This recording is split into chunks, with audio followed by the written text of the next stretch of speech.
come in before we actually start talking about anything of import. So Okay. traditionally, this is where we just kind of look at each other and talk about something or other for Okay.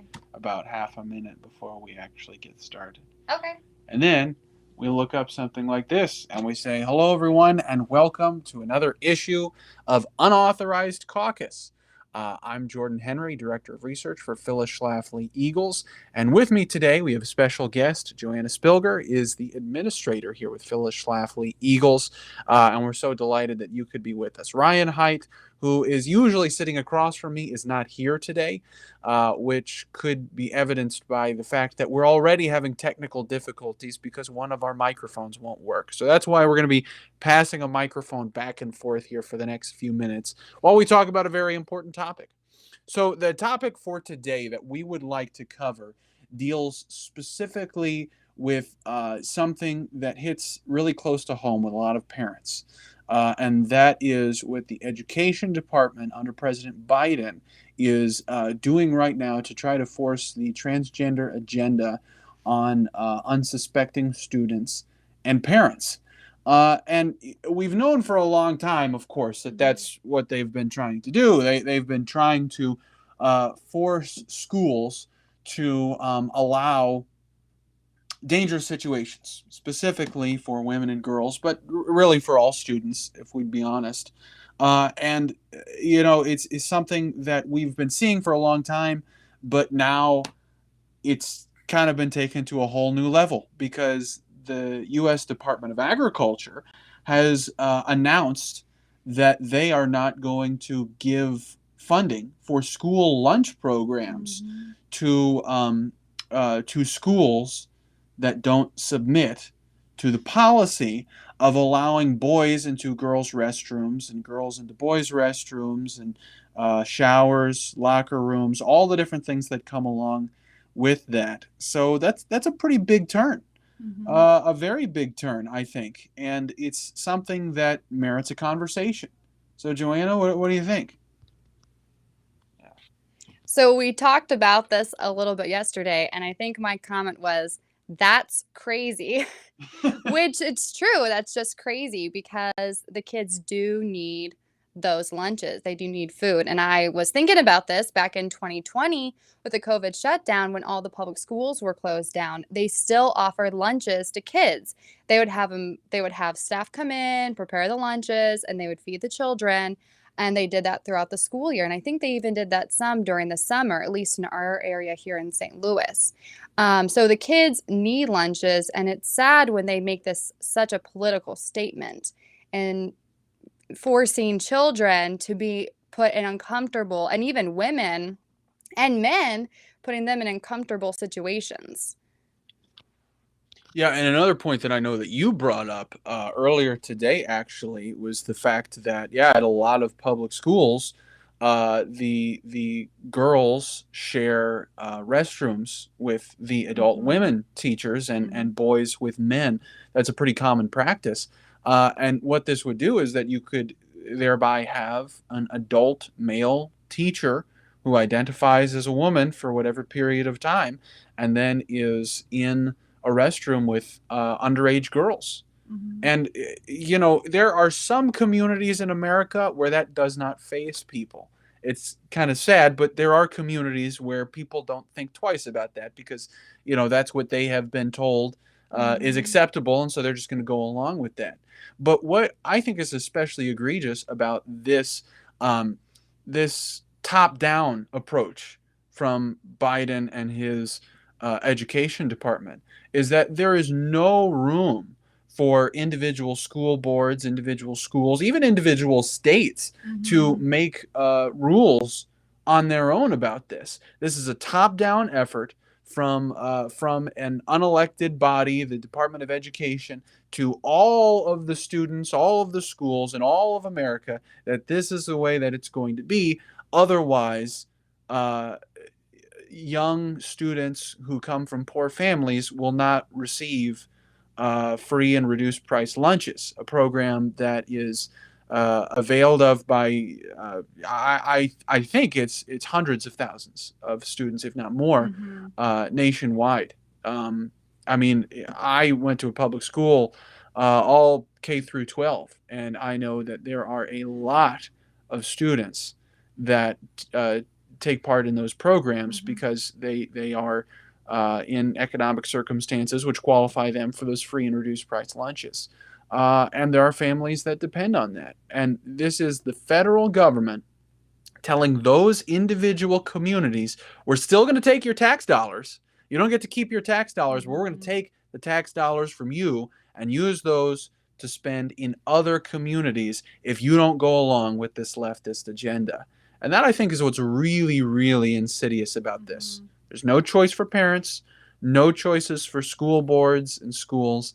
And at that point, I mean, what does it matter? We've got a school board revolution taking place across America, and there are so many good people that are getting onto school boards. Mm-hmm. So many good people, and so we're seeing that district by district, board by board. We're seeing parents rise up and make their voices heard. Mm-hmm. The Biden administration's response, well, after calling them terrorists, essentially, uh, was to is to take this top-down approach and to remove the authority from local school boards over this decision. Now, that being said, I would say even if the Biden administration does put this rule through, it's only a press release at this point. They're actually going to make the rule about it. They say they're going to release it in June.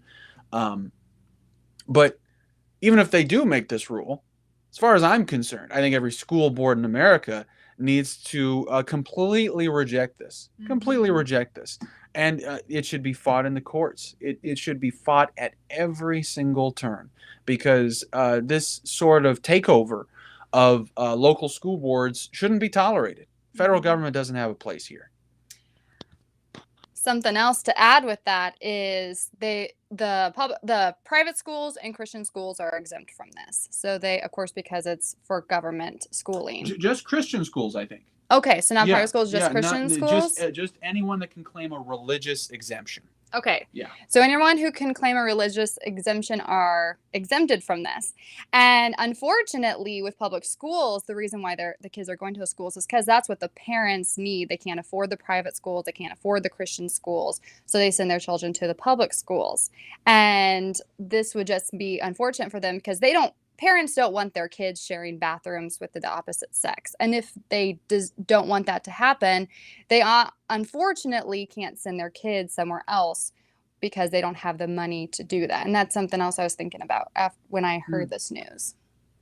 Yeah, ultimately, what this targets is this targets people who are not in wealthy families. I mean, if you look at the children of politicians traditionally don't go to public school, at least your upper level national politicians, and I don't fault them for that. If they want to send their kids to whatever school they want to and they can afford it, I have no problem with that whatsoever.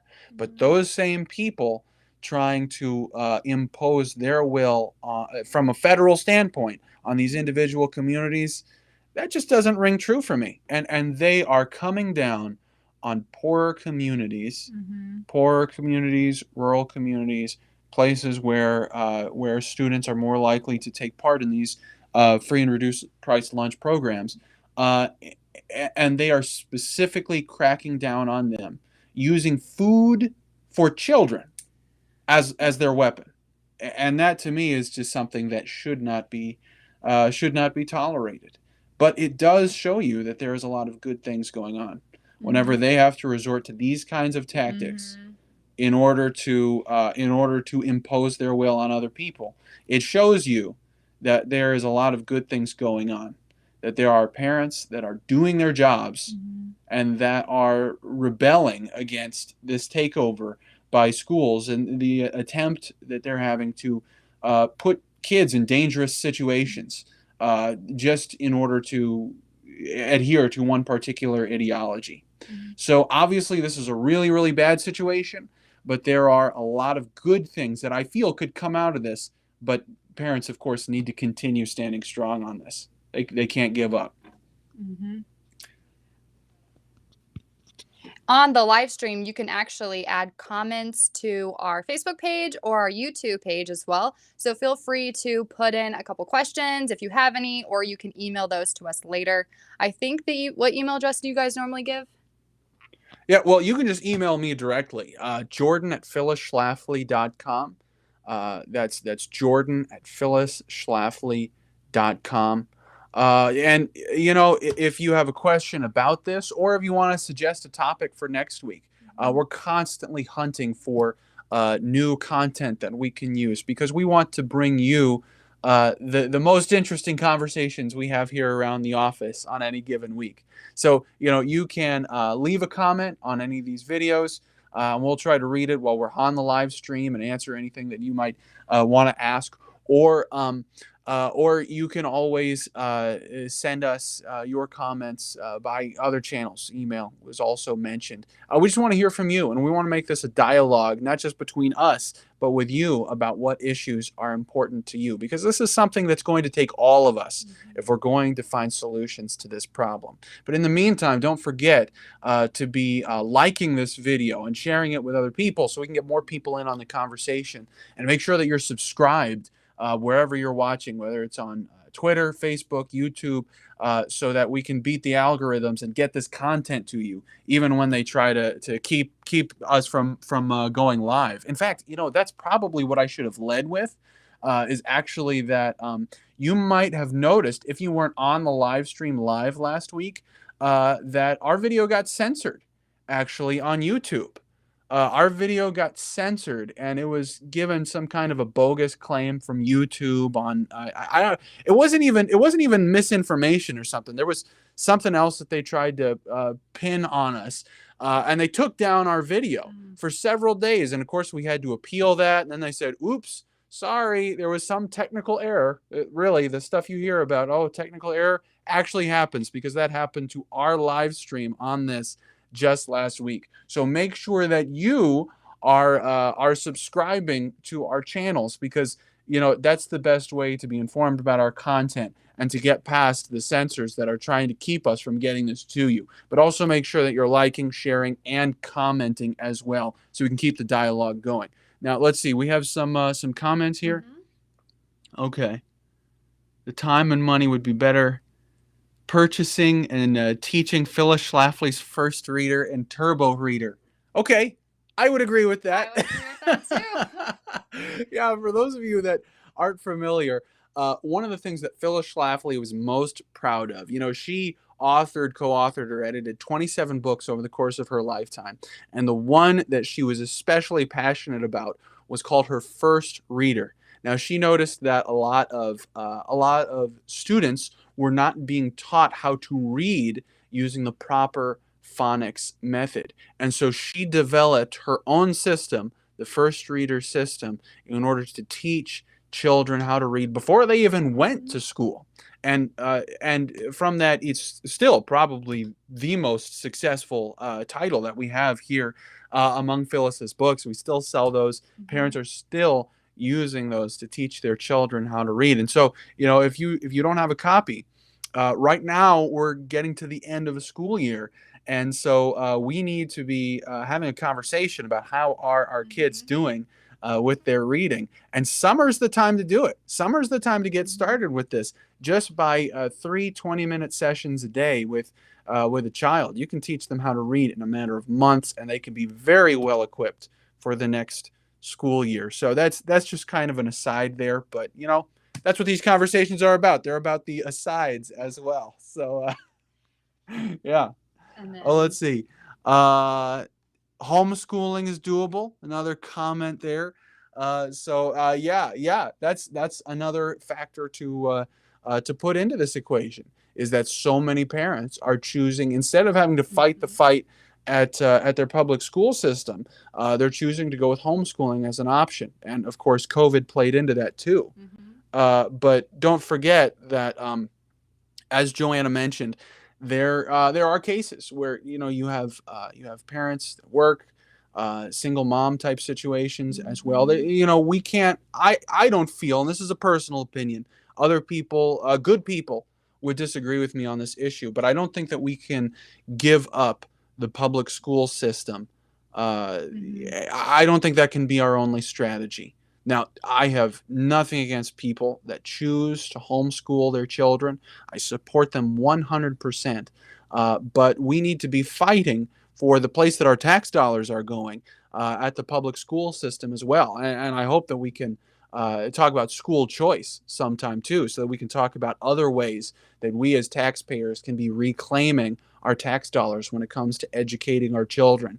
But in the meantime, we have to be vigilant and we have to fight these fights whenever the federal government says either fall in line with the leftist agenda or else we're literally going to take your children's lunch money away from them. I mean, this sounds like this could be like a political cartoon or something, doesn't it? It does sound like it could be a political cartoon.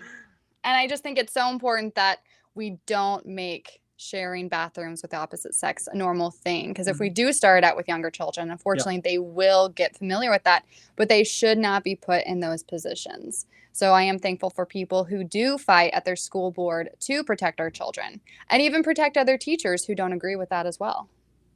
Yeah, this is not theoretical stuff. I mean, Mhm. you have Loudoun County, Virginia, Mhm. where we had an unfortunate incident where a young girl was victimized by a boy claiming to be a girl. And that happened twice, I believe, within the same county at two different schools. And the school district tried to cover that up too. So you know, it's difficult to say how often this stuff is already happening. So when it's being covered up, I feel like the best thing that we can do is use common sense. Yeah. And common sense says this is a bad idea. This is a very, very dangerous idea. It's dangerous for children, dangerous for teachers as well, being accused of who knows what. I mean, this is not the kind of situation that we want to be putting our children in. And so it's time that we just get back to common sense on this issue and talk about how we can educate our children in a safe learning environment and not having to deal with all of these issues that come with a leftist surrender of what it means to be a boy, a girl, a man, a woman.